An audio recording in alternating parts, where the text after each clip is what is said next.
There's an old abandoned church in eastern Tennessee called the George Jones Memorial Baptist Church. It's located in what used to be the town of Wheat before the government took over the entire area during the Manhattan Project and absorbed it into Oak Ridge. Most of the town disappeared, but the church was left standing as a historical site. Over the years, the place built up a pretty disturbing reputation. Local stories claimed the church basement had once been used for ritualistic activity, and people who visited the grounds late at night supposedly had strange things follow them home afterward. One guy claimed that after visiting the church, he woke up that same night to his closet doors violently slamming open by themselves. Naturally, hearing stories like that made us want to visit even more. About a year ago, my girlfriend and I decided to check the place out ourselves.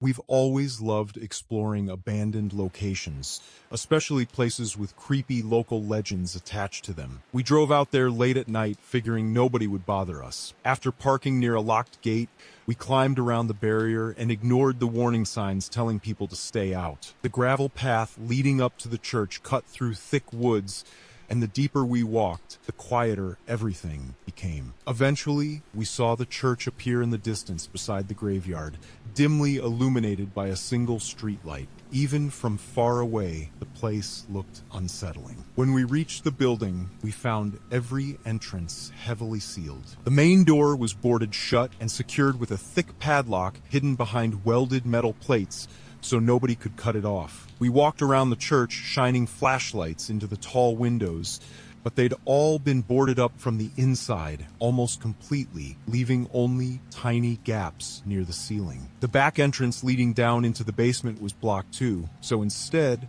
we wandered through the graveyard, reading headstones and taking photos. Nothing major happened at first, although later, while looking through the pictures, we noticed one image had a strange, shadowy shape standing near one of the graves. It honestly could have just been the lighting or the camera lens, but in the moment, it definitely added to the atmosphere. Then we heard footsteps. Clear footsteps crunching slowly along the gravel path nearby. Both of us immediately froze because we assumed someone had caught us trespassing. The sound was distinct enough that we genuinely thought another person was walking toward us through the dark. Not wanting any trouble, we decided to head back to the car immediately. As we started making our way back down the trail, a massive tree limb suddenly cracked and crashed to the ground somewhere nearby in the woods. It was close enough to make both of us jump. At that point, we were seriously on edge.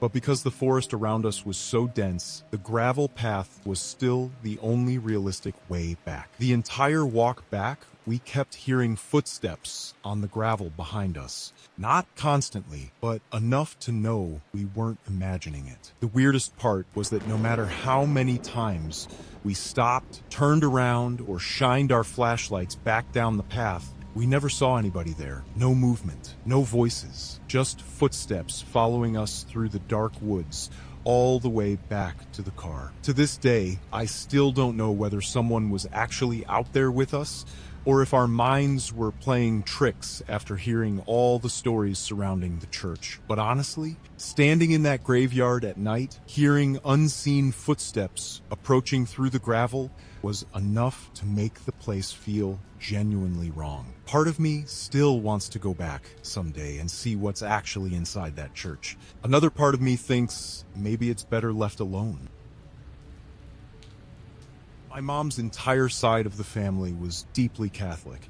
They all grew up in the same tiny southern town and attended the same old church their whole lives. When I was around 10 years old, I spent part of a summer there with my mom at my uncle's farm, which sat directly beside the church property. At the time, strange things had apparently been happening around the farm for weeks. Healthy animals were suddenly dropping dead for no reason. Chickens and small livestock kept turning up gutted. Crops were failing.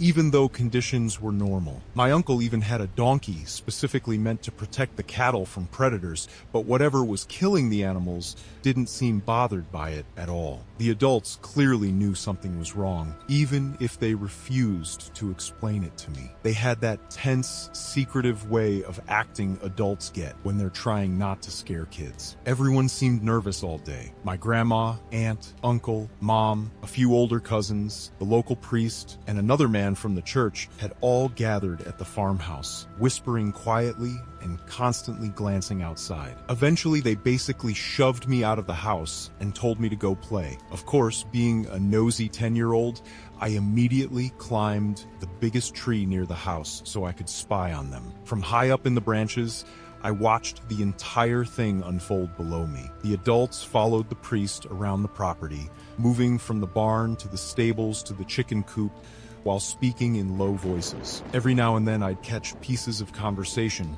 but never enough to understand what was happening. Then, while everyone was down near the stables, I suddenly heard the front door of the farmhouse creak open. A woman I had never seen before calmly stepped outside. She looked completely normal, maybe around 30 years old, with brown hair and a simple blue dress. Nothing about her appearance seemed strange at all. She walked casually across the yard like she belonged there. Then she stopped and looked directly up at me, sitting in the tree. I remember waving at her. She didn't wave back.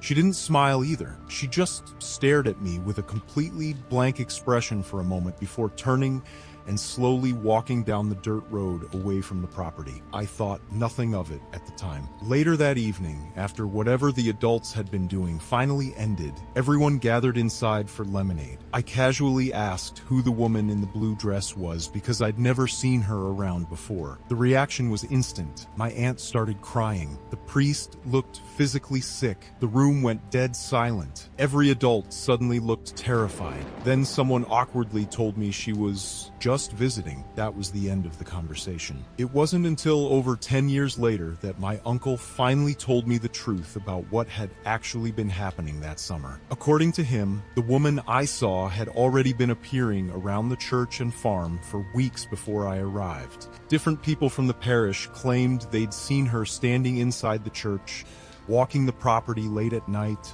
or staring from across the fields. The church members eventually started calling her Evelyn. At first, they believed she might have been some lost spirit or ghost, but then things escalated. The priest himself allegedly had an encounter with her at his own house, where she physically attacked him. Around the same time, the livestock deaths became worse and more violent. That's when the church apparently decided whatever was haunting the property wasn't human at all. My uncle eventually admitted that the reason everyone had gathered that day was because they had received permission from the Catholic Church to perform an exorcism ritual on the farm and church grounds. And according to him, the moment I saw that woman leave the farmhouse and walk down the dirt road was supposedly the moment she left. After that day, the animal killing stopped. The crops slowly recovered. Nothing strange happened around the church again. I'm not religious as an adult, and I'm naturally skeptical about paranormal stories. But even now, at 26 years old, I still remember exactly how that woman looked when she stared up at me from beneath that tree. Completely expressionless, completely calm, like she wasn't in any hurry at all.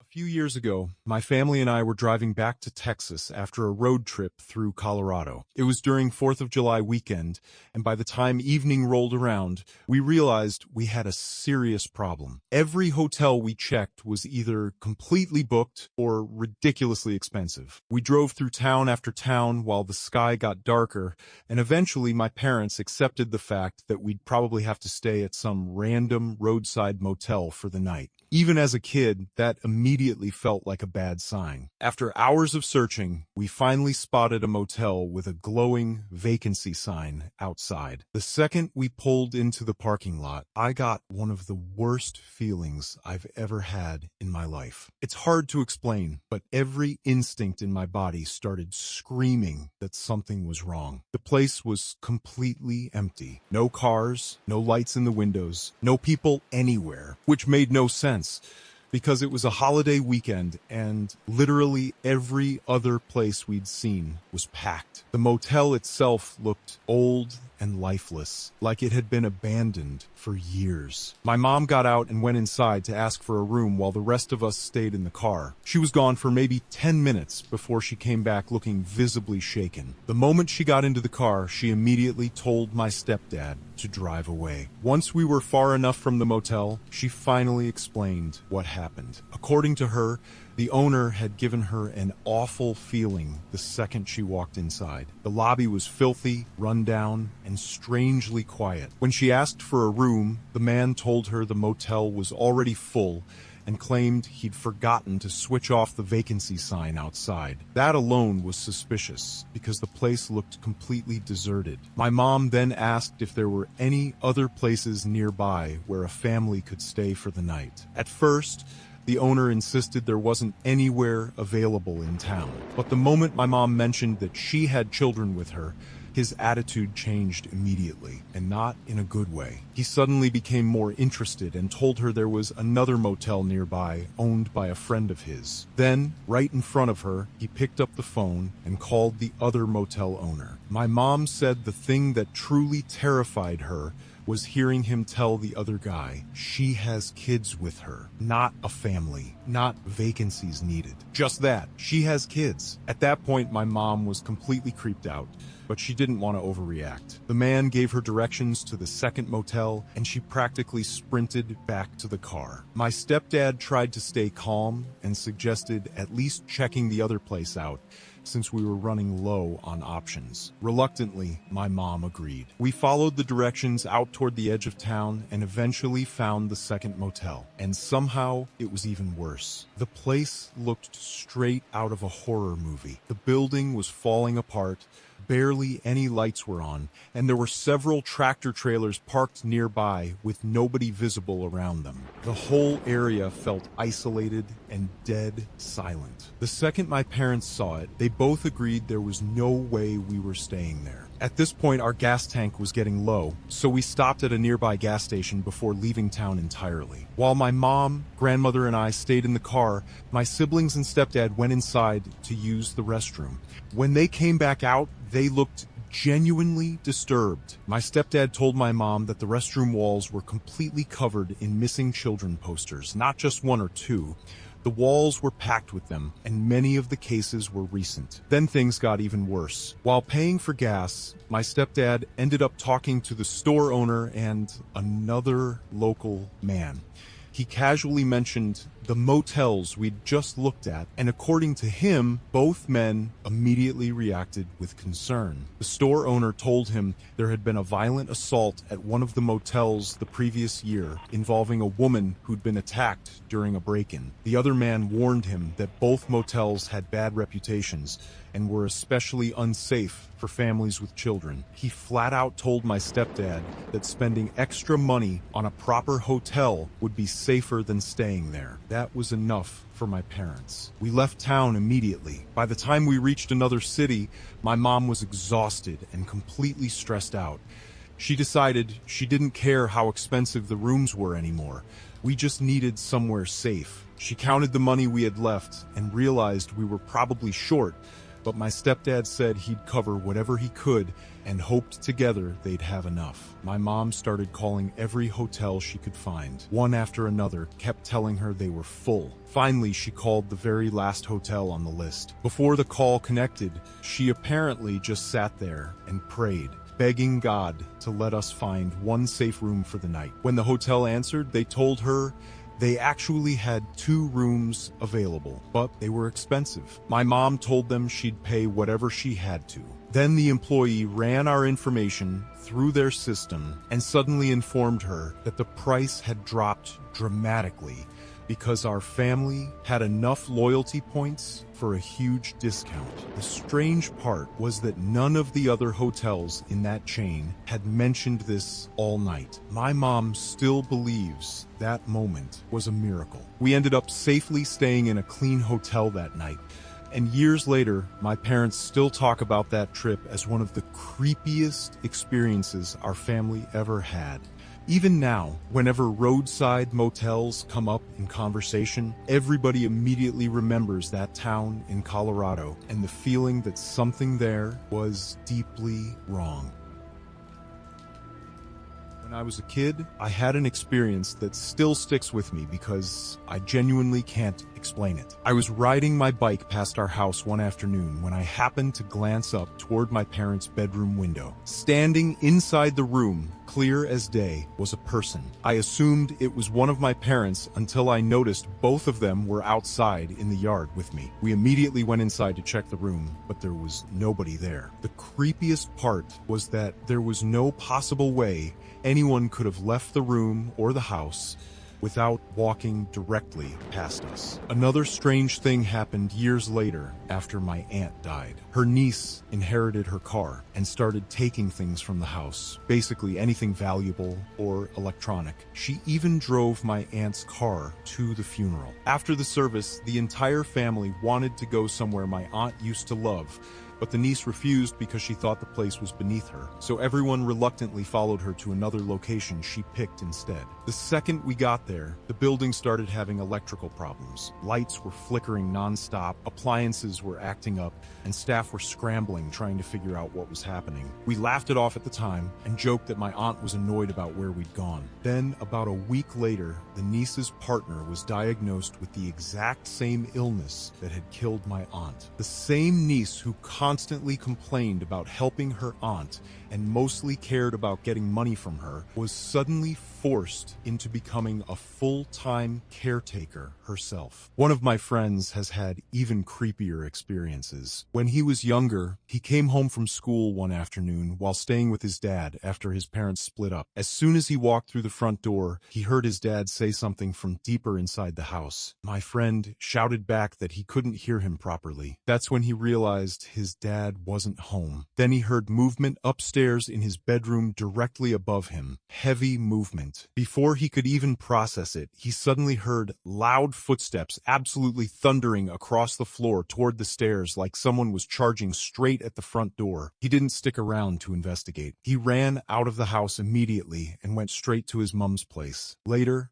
when his dad came home, there was no sign that anyone had been inside at all. Years later, the same friend had another experience that changed him permanently. One night, he and his best mate had been at the pub, though strangely, neither of them had actually been drinking. After leaving, they decided to go for a walk through the countryside in the dark, which is pretty normal where we're from. As they walked along a quiet country road near a golf course, both of them suddenly stopped at the exact same moment. Standing ahead of them in the road was a young woman in a wedding dress. The area around her was lit by lights from the nearby golf club, so they could see her clearly even though they were still quite far away. Thinking she might be hurt or stranded, they slowly started walking toward her while trying not to scare her. Then, when they got somewhere around 50 to 100 meters away, she vanished. Not ran away, not stepped into the bushes, vanished completely in front of both of them. Apparently, many years earlier, a woman had been killed on that exact road by a horse and carriage on her wedding day. My friend jokes around about almost everything, but he never joked about that night. According to the people around him, he genuinely changed afterward. He stopped taking late-night walks and became far more uneasy whenever paranormal stuff came up. Then there's my mum, who apparently terrified half the family when she was little. One day as a child, she was quietly playing with her toys when she suddenly stopped, looked up, and calmly announced that the wife of a family friend was going to die on a specific date. Then she immediately went back to playing like nothing had happened. Everyone thought she was just being weird. Almost a year later, the woman died on the exact date my mum had mentioned. That side of the family became extremely superstitious after that. My great-uncle especially became obsessed with the idea of ghosts. He genuinely believed spirits were sneaking into the kitchen overnight and laying out the china dishes while everyone slept. Though, honestly, considering how many brothers he had, there's a good chance they were secretly messing with him just to scare him. Still, according to my family, he spent most of his life terrified that one day he'd end up haunted himself.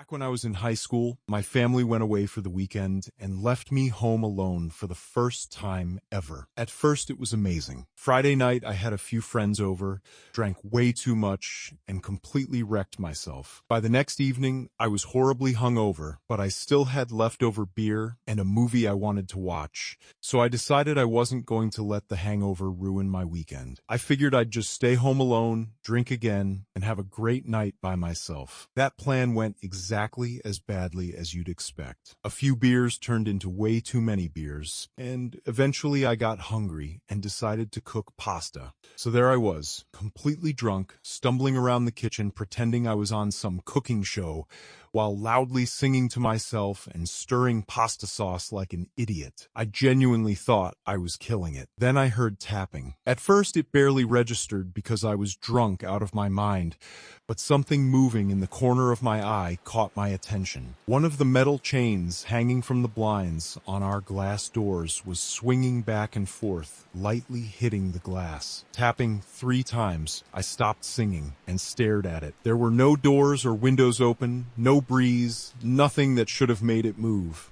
Then my stomach dropped because I realized it wasn't the only one moving. Every single set of blinds on the glass doors was swaying back and forth, all 7 of them. The chains were clinking against the glass in different rhythms, slowly getting louder and faster. I just stood there frozen while every hair on my body stood up. The tapping kept building. I slowly backed out of the kitchen in complete silence, trying to process what I was seeing. Then, right in front of me, the DVD case from the movie I'd been watching suddenly slid off the TV cabinet by itself and hit the floor. That was enough for me. I remember drunkenly blurting out, "Fuck that," before immediately trying to run out the front door. As I rushed past the hallway, I noticed a painting hanging beside the entrance had shifted sideways and was tilted crooked on the wall. That completely broke me. I panicked so hard I actually pissed myself a little while running outside. Standing there in the dark,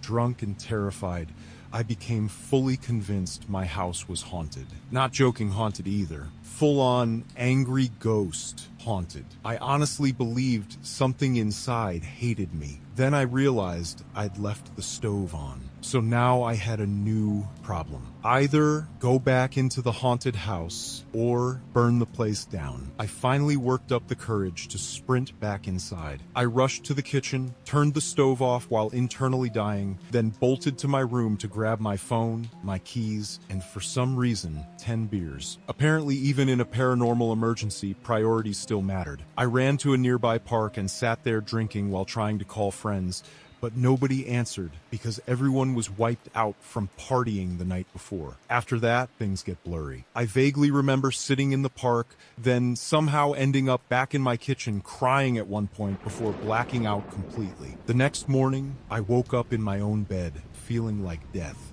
At first, I wondered if the whole thing had been some insane alcohol-fueled nightmare, but when I walked into the kitchen, the mess was still there. The pasta, the fallen DVD case, everything. I genuinely started preparing myself to tell my family that our house was haunted and that we probably needed to move. Then I opened Facebook. Status after status kept appearing from people nearby talking about how there had been a small earthquake during the night. Turns out I had experienced my first earthquake ever while blackout, drunk, and alone in the house. Where I live, earthquakes basically never happen, so my brain immediately skipped science and went straight to paranormal activity. My family still makes fun of me for it to this day, especially the part where I ran back into the haunted house to save the beers. But at the time, the fear was completely real. In that moment, I was absolutely convinced a ghost had decided to ruin my weekend.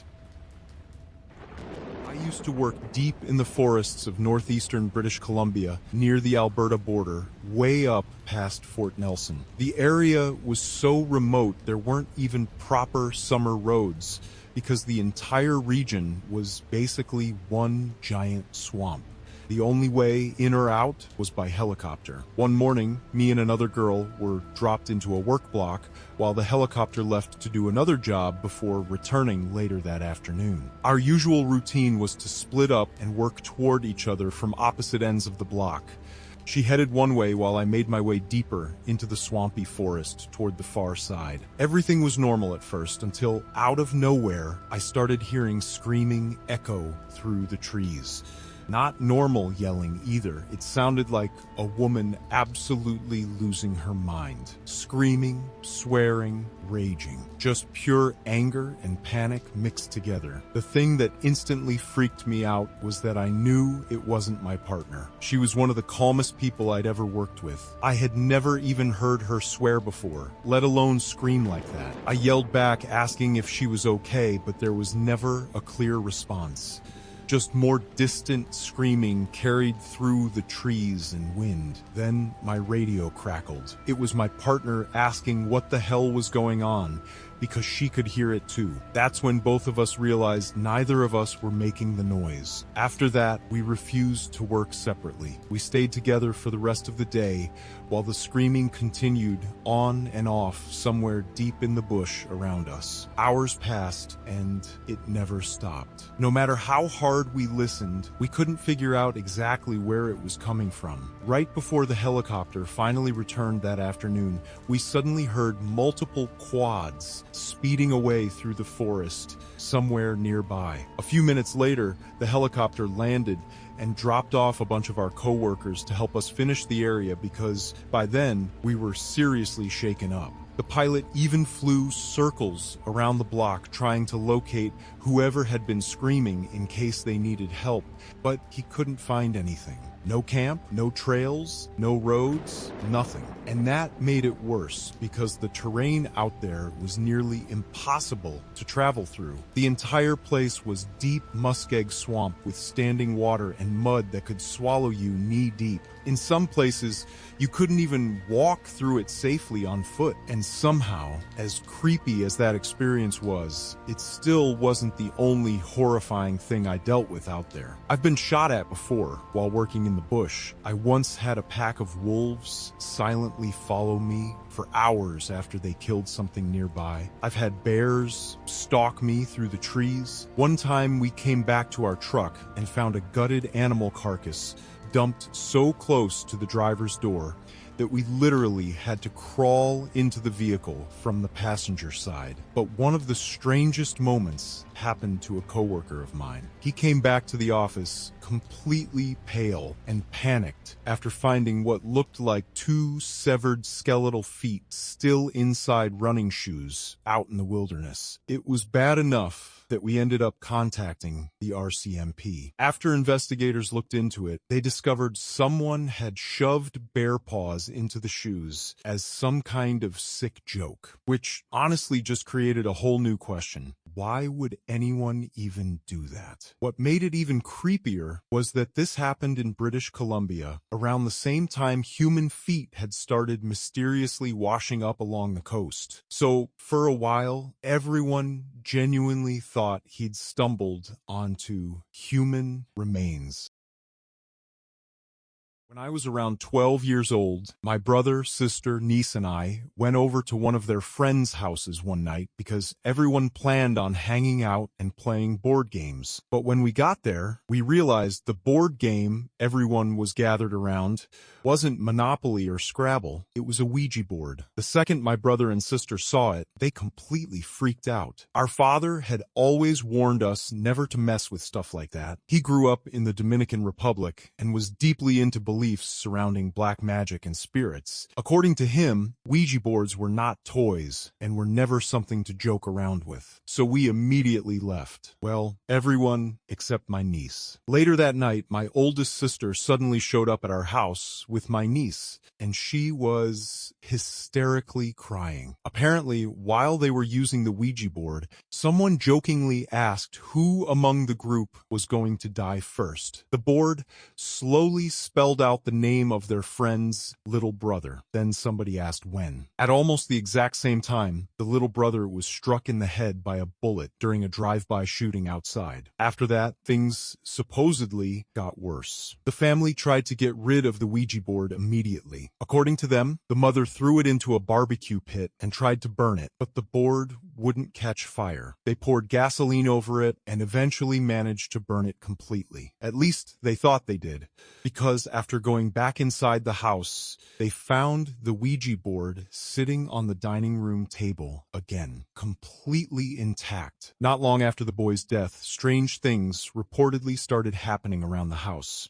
The family's uncle became convinced something evil was inside. My sibling's friend claimed he would literally argue with something unseen at night, screaming into empty rooms because he believed a spirit was taunting him. Then one day the mother came home and found him dead from a gunshot wound to the head. Police ruled it a suicide after finding a note that read something like, "Sorry, but I gotta do this to fight that shithead and protect you guys." For the next couple of weeks, the family claimed the house became absolute chaos. Objects would randomly fly across rooms as if invisible fights were happening. A table shattered during one incident, and they even claimed the refrigerator door had somehow been ripped completely off. Eventually, people in the neighborhood started urging the family to bring in someone to perform an exorcism. The mother finally found a priest everyone supposedly spoke highly of, a man named Father Felipe. My oldest sister was actually there the day he arrived.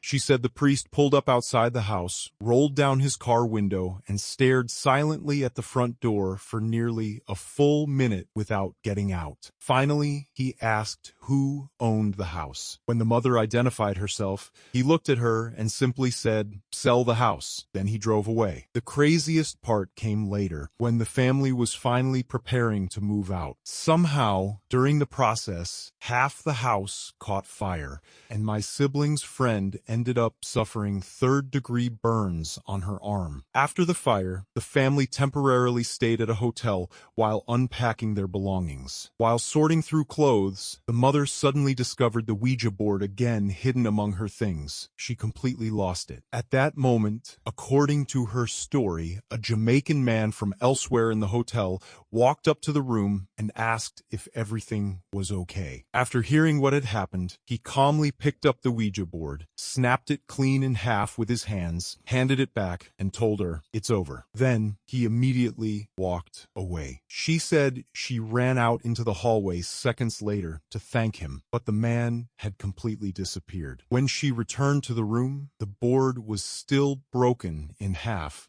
but both pieces were smoking as if they had just been pulled out of a fire.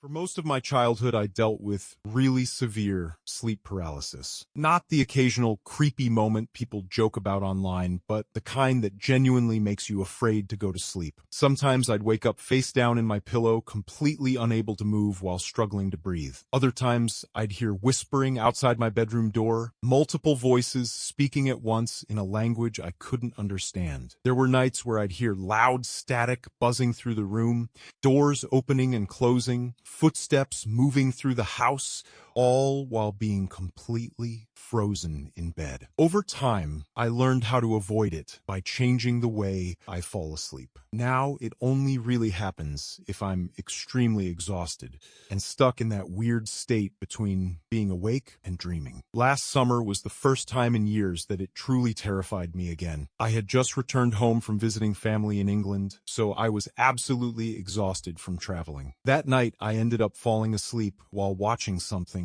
on my iPad. At some point, I slipped into a dream, though I barely remember most of it now. What I do remember is this. In the dream, I was inside some unfamiliar house. I had apparently fallen asleep there too, and suddenly I started hearing doors opening and slamming shut somewhere down the hallway. One after another. Slowly at first, then faster. It sounded like someone was moving from room to room searching for something or someone. Then, in the dream, I realized they were looking for me. My dream self immediately pretended to still be asleep while listening to footsteps move closer and closer toward the bedroom. Eventually, the door to the room I was in slowly creaked open, and that's when I woke up, or at least partially woke up. Anyone who's experienced sleep paralysis knows exactly what I mean. It's that horrible moment where you realize the dream is gone because you can see your actual room around you, but your body still won't respond. You're fully aware, completely conscious, but trapped inside yourself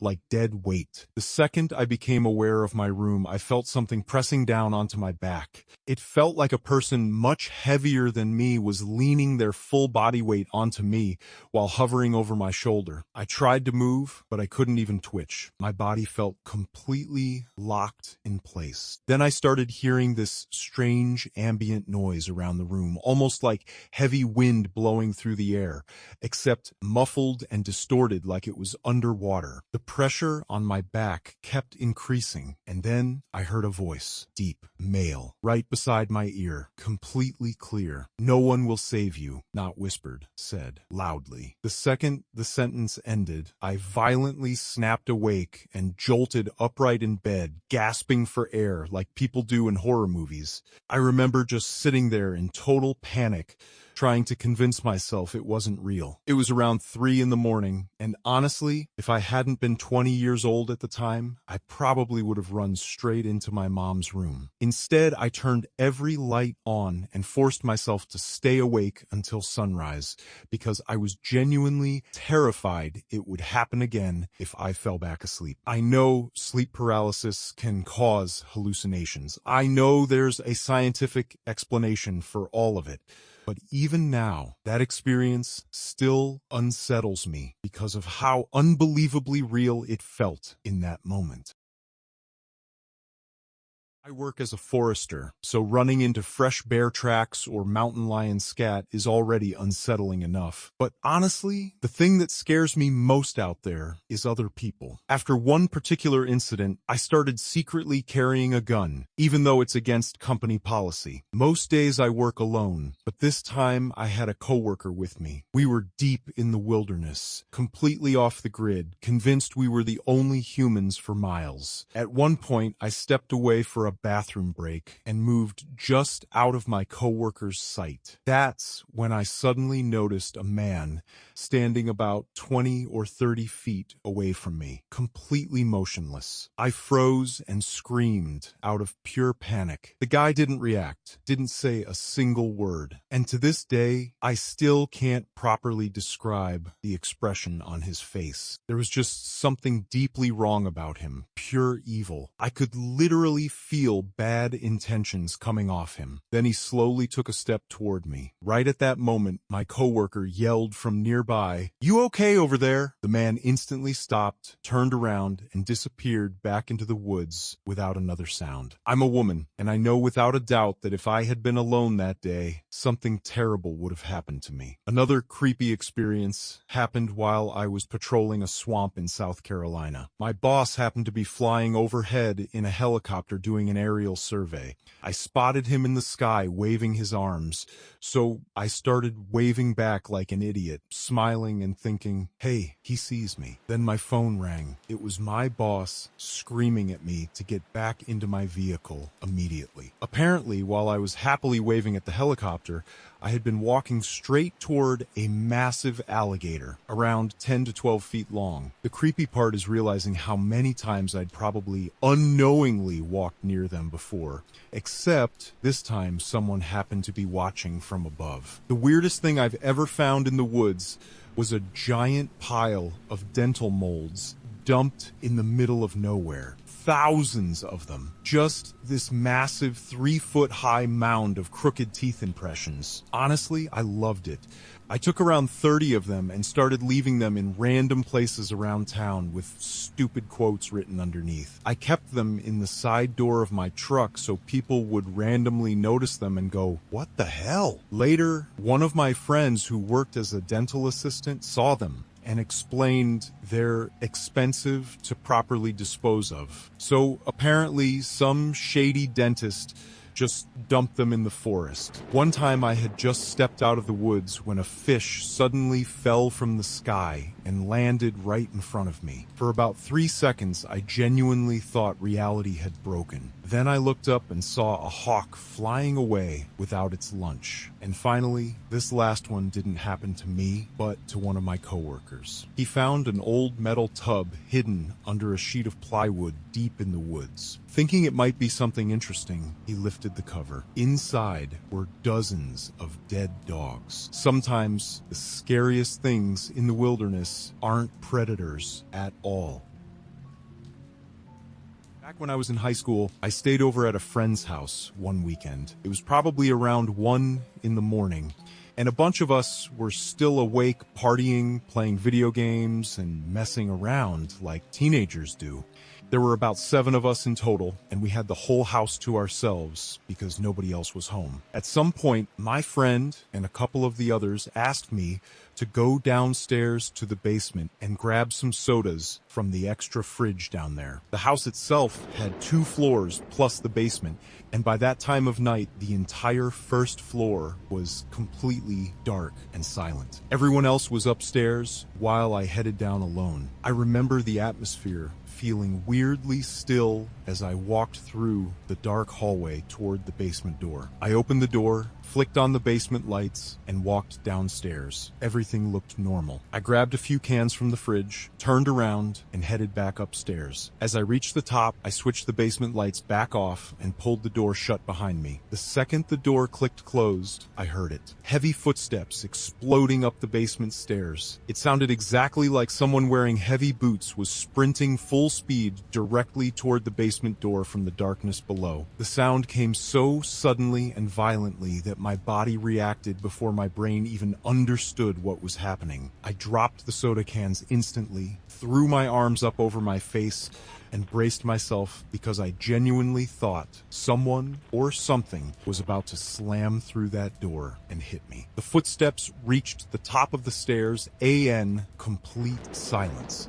I stood there frozen for maybe half a second before grabbing the cans and bolting upstairs as fast as I could without ever looking back. When I got upstairs, everyone immediately started laughing because apparently I looked completely terrified. My friend asked what happened, and I told them there was someone in the basement. The laughter stopped pretty quickly after that. A few of them exchanged uneasy looks, and eventually 3 of us, including my friend, decided to go back downstairs together to check. We slowly approached the basement door while my friend carefully opened it and turned the lights back on. Nothing was there. We searched the entire basement. No signs of an intruder, no broken windows, no footprints, nothing out of place at all. After that, we checked the entire house and even looked around outside, but we found absolutely nothing. Eventually, everyone tried to brush it off and go back to hanging out, but I couldn't relax anymore. I ended up leaving not long afterward because I genuinely didn't want to stay there another minute. Even now, years later, I still don't know what happened that night. Part of me thinks my friends were messing with me somehow. Maybe someone stomped on the floor upstairs at the perfect moment just to scare me. That would explain why they laughed when I came back upstairs looking terrified. But another part of me still doubts that explanation. The first floor had been completely silent. The footsteps sounded close, way too close, like they were directly behind the door coming up the stairs toward me. And when I told everyone what I heard, they honestly seemed unsettled too. So maybe it was just exhaustion. Maybe my brain misinterpreted a sound in the dark, or maybe it really was some weird coincidence that happened at the worst possible moment. Whatever caused it, one thing definitely changed afterward. To this day, whenever I'm alone in a house with a basement, I still glance over my shoulder anytime I hear footsteps or heavy thumping sounds downstairs.